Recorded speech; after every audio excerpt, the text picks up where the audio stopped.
Today you'll experience a life simulation, the life of a medieval blacksmith. In 1180 AD, you were born in a small village of less than 300 people in Bavaria, the Holy Roman Empire. Your father was the village's only blacksmith, your mother a weaver.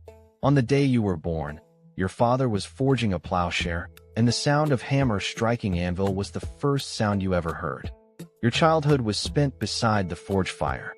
While other children caught fish by the river, you crouched in the smithy watching your father work. You were fascinated by the flames. They could transform a cold, hard piece of iron into any shape you desired. Your father said, "Fire is a blacksmith's friend and also his enemy.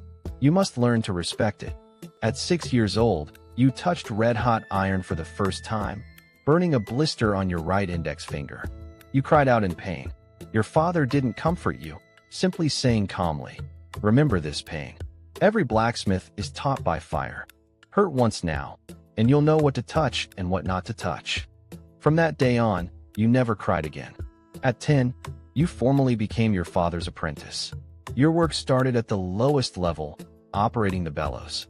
That enormous wooden bellows was taller than you, and you had to pull it with all your strength, pumping air into the furnace to raise the flame temperature high enough.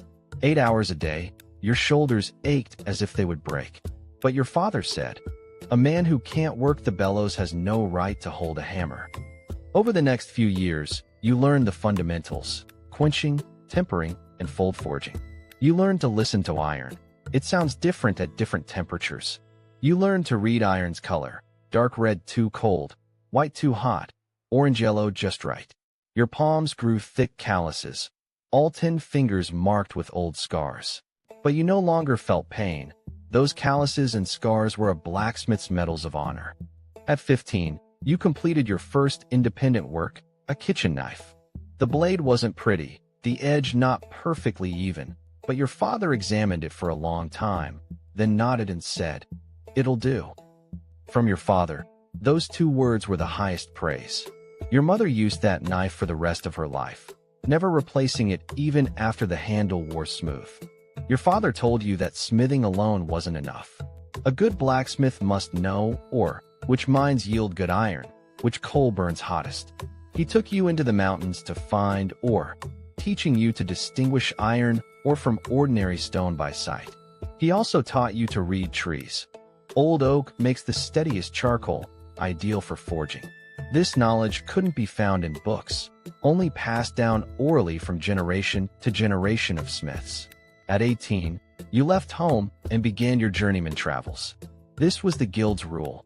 Every apprentice must leave his master and learn in the outside world for 3 years. With a tool bag on your back and your father's small hammer in your pocket, you set off on the dirt road to distant lands. You looked back at the village. Your father stood at the forge door, not waving, just giving a nod. During your travels, you worked forges in different towns, earning food and shelter. You met all kinds of blacksmiths, some specialized in horseshoes, others only made locks and keys, and some could forge ornate patterns for cathedral doors. At each workshop, you secretly learned a new trick. One old smith taught you borax welding, another taught you to layer steel and iron to create pattern-welded steel. Your skills grew sharper with each passing day on the road. In Cologne, you met the man who would change your life, Master Blacksmith Heinrich. He was the guild's acknowledged top craftsman, forging the sharpest swords in the entire Rhine Valley. He examined a knife you had made and said, "Good technique, but your hammer work is too hasty. Iron is like people. The more you rush, the less it cooperates. You must learn to wait until the iron tells you it's ready." You stayed in his workshop for a full year. After 3 years of traveling, you returned home. By guild rules, you had to produce a masterwork to earn your official blacksmith qualification. You spent 3 full months forging a longsword using the pattern welding technique Heinrich taught you. The blade's patterns flowed like water, the edge sharp enough to cut a falling silk thread. The guild's examining masters gathered around the sword for a long time, and finally stamped the seal beside your name. You were finally a true blacksmith. You inherited your father's forge. Soon after, you married Marguerite, the baker's daughter next door. She had flaxen hair and a smile like spring sunshine. She didn't mind your calloused hands or the permanent smell of smoke and fire. She said, "Other men come home empty-handed and drunk. You bring bread and iron pots. I married the right man." Your life wasn't wealthy, but it was solid. Your reputation began to spread. Farmers from 50 miles around came to you for tools, because your plowshares lasted 3 years longer than anyone else's. You also learned to make horseshoes, repair wool rims, forge locks and hinges. The forge was busy from dawn to dusk, the fire never going out. You hired 2 apprentices. Your father saw the shop thriving.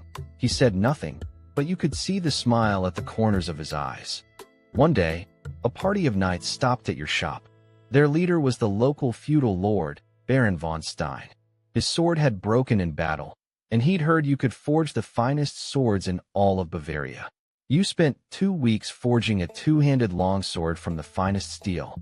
The grip was wrapped in cowhide, the crossguard engraved with a lion crest. The Baron tested it, his eyes lit up, and he rewarded you 10 silver coins on the spot, half a year's income. After that, more and more nobles and knights sought you out. You began crafting armor, helmets, chainmail, and various weapons. Your armor fit the body perfectly, joints moved freely. It could stop arrows without hindering sword swings. You became a renowned weaponsmith far and wide. Villagers started calling you the Iron Master. Standing before the forge, sweat running down your face, you felt you had reached the peak of your life. In 1210 AD, war came.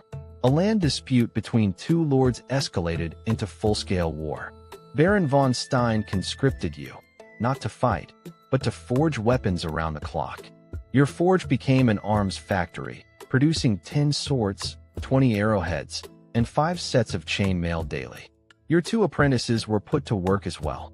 The forge burned 24 hours a day, hammers rang through the night. You didn't sleep for 3 days. As you forged day and night, with every sword that came off the anvil you wondered, who will this sword kill? A farmer like you? Or a young man with a wife and children at home? Your father had told you, a blacksmith makes tools, not weapons. But now, you could no longer tell the difference between tools and weapons. War had turned all iron into instruments of death. The fighting finally reached your village.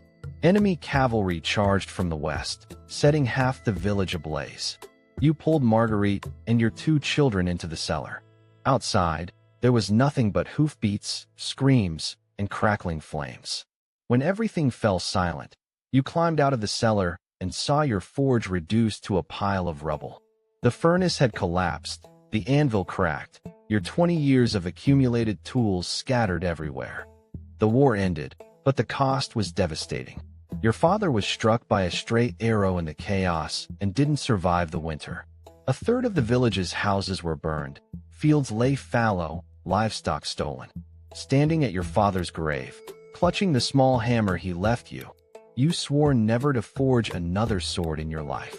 You had had enough of iron being used to kill. Spring came, and you decided to rebuild. You salvaged usable bricks from the ruins, hauled stones from the river, and rebuilt the furnace brick by brick. You found a solid chunk of iron and spent an entire week forging it into a new anvil. New blisters formed on your hands, layered over old calluses. Marguerite was beside you, passing bricks and mixing mortar. Neither of you spoke a word. You just kept working. The forge reopened, but you had changed. You no longer took orders for weapons. When knights came asking for swords, you refused. You only forged plowshares, sickles, hoes, kitchen knives, iron pots, and horseshoes. Others laughed. Weapons pay 10 times more. Are you stupid? You replied, plowshares turn soil and grow grain. Swords turn lives and grow graves. I choose the plow. You began researching how to make better farming tools. You improved the plow blade's curve, making tilling easier.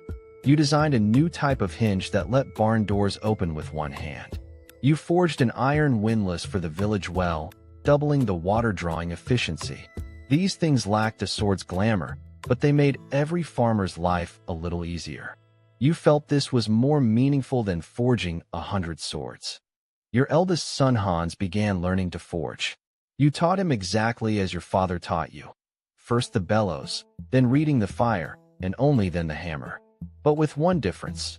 You told him a blacksmith's most important quality isn't skill, but conscience.